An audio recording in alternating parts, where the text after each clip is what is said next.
right, about half an hour away from joint practice between the Broncos and Cardinals. And Vic, you got an old friend here? Yeah, I thought he was dead. Paul Calvisi. I had no idea he was still around. Glad you're still with us. It's funny because I thought Vic was fired for a number of offenses. I mean, weren't you the guy with the spoon out on this practice field interviewing guys with a spoon or One a of the straw? reasons why we're not allowed to interview guys Pretty much. right now.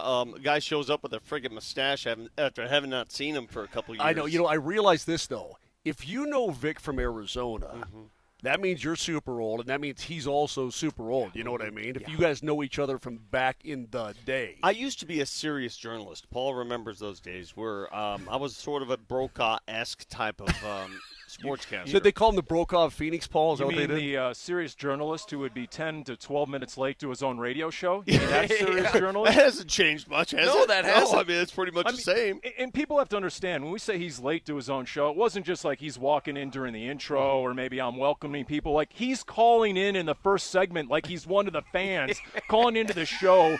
He's doing the first segment of his own show on a Motorola flip phone in 1998. I mean, how late can you – what were you – 25 years later, what were you doing? It was a 10 a.m. show. We had great ratings. 10 a.m.? It was at 10 a.m. He's late. He wouldn't walk in at 10:15. I had to work the night before. Another reason I you did should a have been long- fired right there. I did a laborious sportscast the night before, Yeah. if you remember. Yeah. That Oh, 1 minute deal? Yeah, It wasn't easy. until John Anderson blew your record out of the water. True story. We had a 1 minute show. In between sportscasts, I would go What play. do you mean you had a 1 minute show? It was a 1 minute. We had a 5 minute newscast. It was from 10 to 10:05, and then we ran Seinfeld. Seinfeld. That's what we did. At And 10. we were number one in the market. We were number one in the market. 5 minute newscast. Because people wanted 5 minutes of And that's news it. and 30 minutes of Seinfeld. Yes, Exactly. of course. Yes. Yeah, So- you figured out the formula. Sure. So I figured I got a 1 minute show. How hard can that be? I would go play in basketball leagues. You remember sometimes I would just show up like literally 30 seconds before airtime in my basketball shorts. And that's back in the day when we had tapes, so we'd have a record. How many tapes, how many sound bites, highlights could you fit into 1 minute? Yeah. So Vic said, I had 5, Vic said the record was 6, and then John Anderson one night, SportsCenter fame, called us, hey, bleeps, watch tonight, and he went with 7, and that was the all-time record. Wow. Yeah, it was competitive. Yeah. Unbelievable. So you're here with the Cardinals, obviously, and this joint practice is going to get going in about a half an hour. By the way, I'm not leaving without Zack Allen. I'm going to put him on Yeah, Red what Bull are you 1. guys thinking? I am bringing him back He's to so Arizona. good. What's your problem? How did you guys just look at Zack Allen and say, nah, we're good. We're going to let him go? You know, the only best explanation of that is that happened during the change in GMs, and I think it fell through the cracks. That's the only explanation I can give on that one. He had a slow start to his career. He was banged up, but then he had that 1 year with J.J. Watt. Yeah. How much did he learn from JJ? Oh, my goodness. I mean, he literally and admittedly attached himself to J.J. Watt. J.J. used to make jokes like, he's my intern, okay? You just follow him around. Yeah. And then he took his number up here. They were like, oh, that's interesting. Yeah. And then I was looking at some of the stats last year. Dude. He was number 1 among D tackles Paul, and quarterback hits. He wrecks I'm like, offenses. what is going on? Hey, Paul, their fall through the cracks just got $70 million guaranteed. It's just Dude, their fall through the cracks just wrecked. He wrecks the entire interior. I mean, for a guy on the interior like that to be able to get to the quarterback is special. I mean, he's a stud. Outside Surtani's the most important player on this defense. I would say so. I mean, remember the old Cold War Olympics when athletes would be smuggled out, at the Olympic Games? I'm going to smuggle them out on Saturday night. You won't see him again after Saturday night. Dude. Yeah. Hey, VJ was the former head coach of the Arizona Cardinals. Love Vance Joseph. Yeah, and it was a weird transition. He's former head coach here too, and then he returns as the defensive coordinator. Why did it not work out for him in Arizona? Again, the best analysis would be he had players that were square players you're trying to fit into round holes. For example, they took Isaiah Simmons, number 8 overall. They tried to make him an inside linebacker. Wasn't an inside linebacker. I think Vance knew that. He tried it. Didn't work. Had a trickle-down effect through the whole defense. There were players. There were dudes. They weren't necessarily in the right spot. You had Hassan Reddick, who went on to fame, with the Eagles, and had but he was an edge rusher. They tried him at inside backer. Didn't work. Once again, I don't think it was Vance Joseph's call. And so there was a lot of moving parts. And then you had You had an offense that was running the air raid. Who was his head coach? It was Cliff Kingsbury. Kingsbury, yeah. I So said he was head coach, or he wasn't. He was It was DC. a lot of trickle-down stuff that really wasn't his fault. And then you had a coaching change and a GM change, and you know what? When you're making changes like that, everyone got changed out. It's interesting because he is such a damn good defensive coordinator, right? And Yep. right, he's proven it here.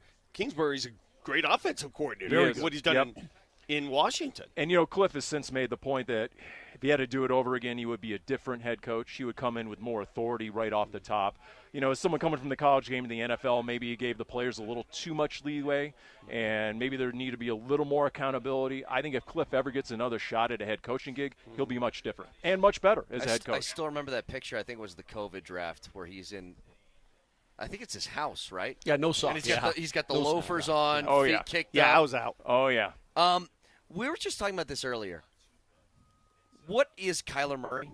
What is he? Is he somebody where this is make or break? Like, what is it to you? He's a good baseball player. He is a good baseball player. Year 7, he's making $50 million plus a year, although that's sort of the norm now for franchise quarterbacks. He has a top 2 run game. They've been number 2 in the NFL the last 2 years in yards per carry. They bolstered the offensive line. They drafted Marvin Harrison Jr. number 4. They put over $100 million this offseason into the defensive front. The defense should be night and day from a year ago. So they have Budda Baker, who I think could be a Patrick Surtain II, and that is a legitimate NFL Defensive Player of the Year candidate. Really? Budda had 164 tackles last year. Man. The top 10 was all middle linebackers and Budda Baker. Wow. So I think they figured out how to unlock him. He's a perennial All-Pro. It is up to Kyler this year. It really is. It's on his plate. They were in first place at the bye, guys. He had 3 interceptions. They were 6-4. They were in first place. They came out of the bye. He had 8 interceptions down the stretch out of the bye. They missed the playoffs. So there's 2 things. 1, ball security. 2, you got to come out of the bye, and you got to be at your best in November, December, and January, and that has not been the case with this team the last few years. It always feels like he's an MVP candidate 8 weeks into the season, and then he just disappears Facts. afterwards. It's true. And I don't know if it's, teams adjust. They see a lot of the too high shell, keep everything underneath. On 3rd and long, they have a spy on Kyler because of the 4-3. He can run.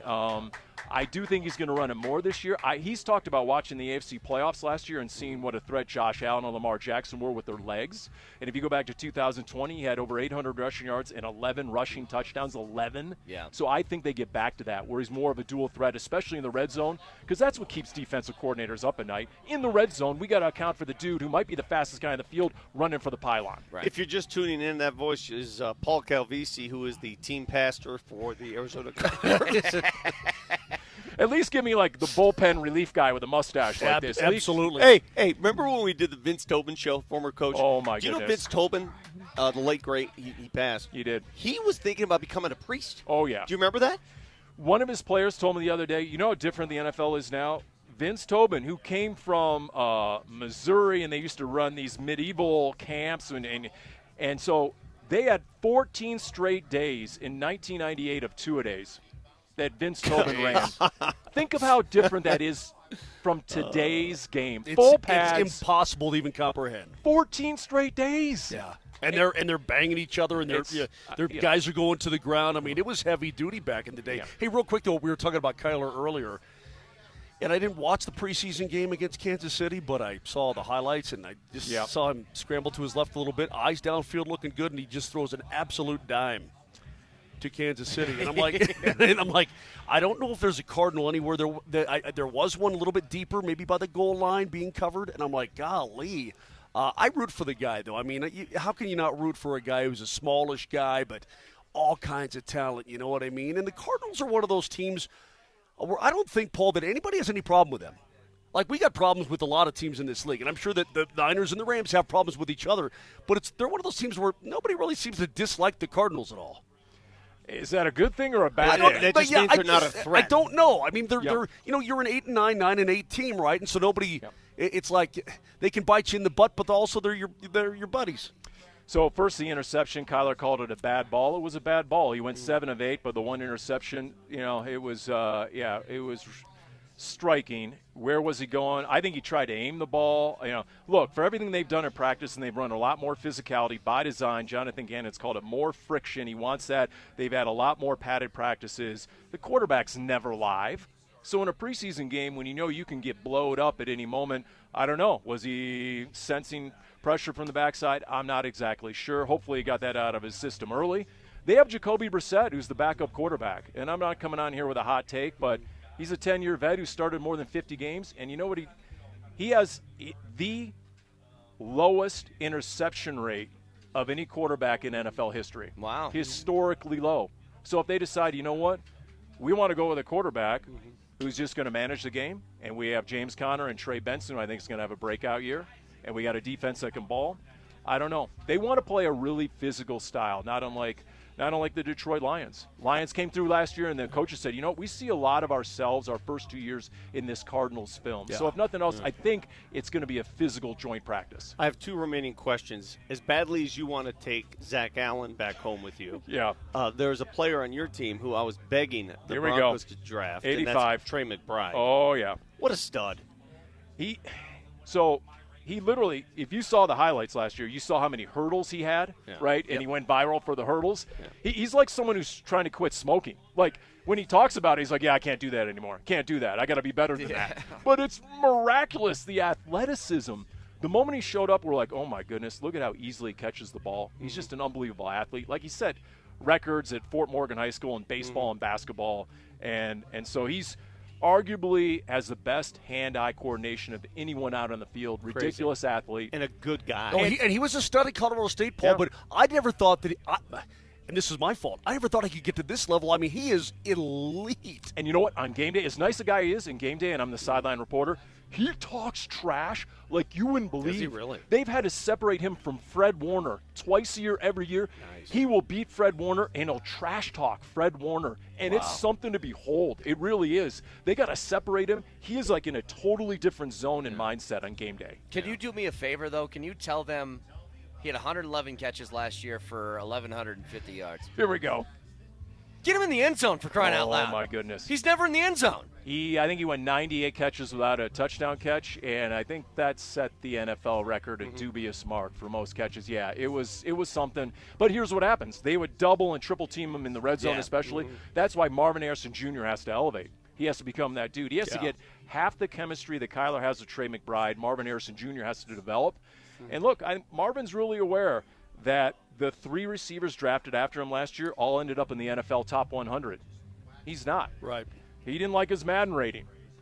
He put on 11 pounds. Wait till you get a look at Marvin Harrison Jr. You know the joke in Cardinals camp? When he comes into the huddle, it's 13 personnel because we have an extra tight end.